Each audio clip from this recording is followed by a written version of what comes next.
Kashmiri Pandits belong to this land and we respect the fact. अब ये picture ऐसी है, ये बहुत रोना तो बहुत आया। और इसके बाद जो कश्मीर यहाँ बादाम और कंबल बेचने आते हैं, आत्मा ये करी कि उनका कलेजा निकाल ले। हिंदू आर्मी ऑफिसर के साथ शादी करना चाहती है, वो जीन्स पहनना चाहती है, दुपट्टा सर से शोल्डर्स पे आ जाता है। नमाज को इसमें सिग्निफायर ऑफ वायलेंस दिखाया गया।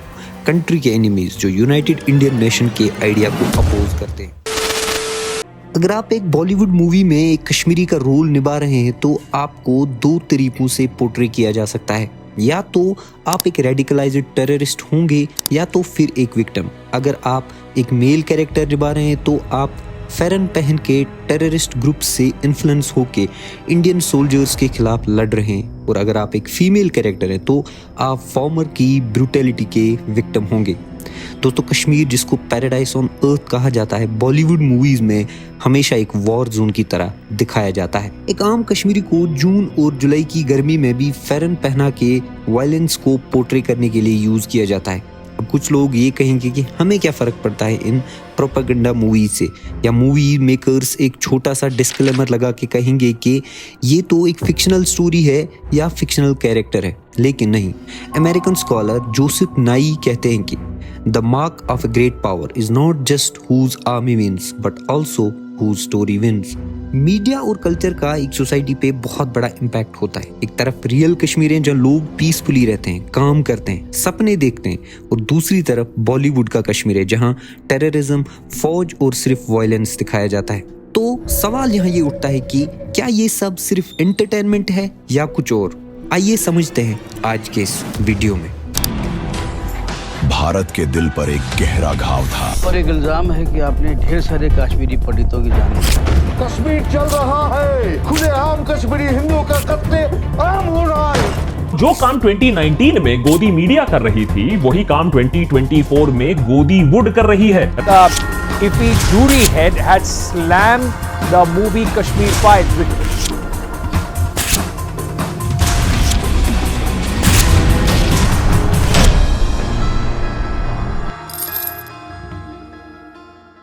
दोस्तों, कश्मीर को बॉलीवुड ने डिस्कवर किया था। यहाँ शूट की गई पहली मूवी जंगली से, जिसको 1961 में बनाया गया था, जिसमें शामी कपूर और सायरा बानो ने लीड प्ले किया था। इसके बाद कश्मीर की कली, जब जब फूल खिले, कभी कभी, आपकी कसम, बॉबी, सिलसिला, बेताब जैसी मूवीज के साथ कश्मीर बॉलीवुड के लिए एक ड्रीम डेस्टिनेशन बन चुका था।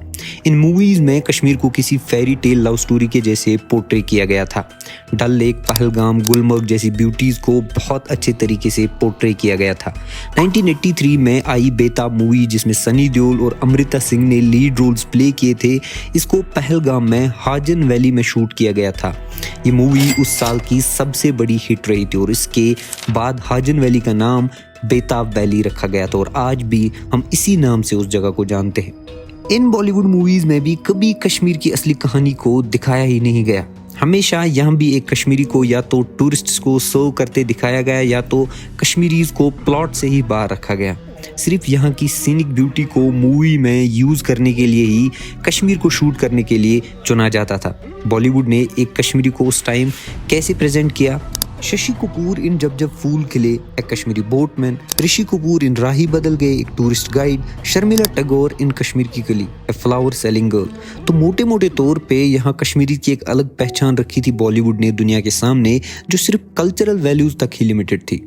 कश्मीरी को उस टाइम पे रोमांटिसाइज करने के लिए यूज किया गया, जिसकी आइडेंटिटी कल्चरल स्टीरियोटाइपिंग तक ही लिमिटेड रखी गई, जैसे traditional dresses, flower boats, scenic background जैसे कोई पोस्ट कार्ड पिक्चर होती है। इनकी रियल लाइफ, पॉलिटिकल कंसर्न्स और रियल आइडेंटिटी को कंप्लीटली इग्नोर किया गया। एक आउटसाइडर के पर्सपेक्टिव से कश्मीर को पोर्ट्रे किया जाता था, ना कि एक कश्मीरी के पर्सपेक्टिव से। दोस्तों, यहाँ तक तो ठीक था, लेकिन 1989 के बाद बॉलीवुड ने कश्मीर को पोर्ट्रे करने के सारे टेबल्स पलट दिए। 1980s में मिलिटेंसी के राइज से कश्मीर का पोर्ट्रेयल बॉलीवुड में कंप्लीटली शिफ्ट हो गया, from paradise on earth to paradise in peril. Kashmir को एक फाइटिंग ग्राउंड दिखाया जाने लगा और यहाँ के लोगों को कंट्री के एनिमीज जो यूनाइटेड इंडियन नेशन के आइडिया को अपोज करते हैं। ये सब शुरू हुआ 1992 में आई फिल्म रोजा से, जिसको डायरेक्ट किया था डायरेक्टर मणि रत्नम ने। इस इस मूवी में मुस्लिम, कश्मीरी और टेररिज्म की कैटेगरीज को एक दूसरे में ब्लेंड होते दिखाया गया। नमाज को इसमें सिग्निफायर ऑफ वायलेंस दिखाया गया, जहां एक टेररिस्ट किसी भी एक्ट ऑफ एग्रेशन को परफॉर्म करने से पहले नमाज पढ़ता है।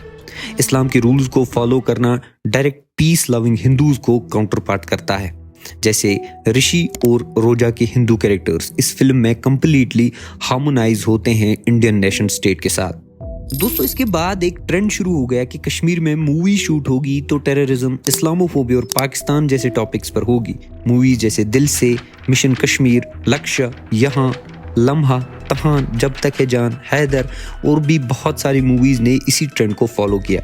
इन मूवीज में एक कश्मीरी को हमेशा जून, जुलाई, अगस्त की गर्मी के मौसम में फेरन पहने ही दिखाया जाता, जिसे पहन के वो हमेशा कोई इलीगल एक्टिविटी ही परफॉर्म करता है। अब दोस्तों, इन मूवीज में हमेशा एक कश्मीरी को या तो टेररिस्ट दिखाया जाता है या तो विक्टिम दिखाया जाता है, लेकिन जब भी एक कश्मीरी मुस्लिम को सेफ दिखाया जाता है वहाँ हमेशा बहुत सारे इफ्स और बट्स इसके साथ होते हैं। जैसे मिशन कश्मीर में इंस्पेक्टर खान को एक पॉजिटिव कैरेक्टर तभी दिखाया गया जब वो एक हिंदू लड़की के साथ मैरिड होते हैं और रेडिकलाइज्ड कश्मीरी मुस्लिम्स के खिलाफ लड़ते हैं।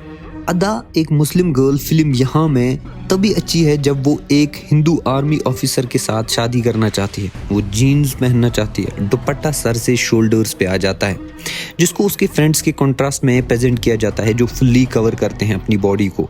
यानी यहाँ अगर आप लिबरल, फेक फेमिनिस्ट हो और अपने ट्रेडिशंस और रिलीजियस वैल्यूज को छोड़ के इनके प्रोपेगेंडा को फुलफिल करते हो तो ही आप एक पॉजिटिव कैरेक्टर बन सकते हो।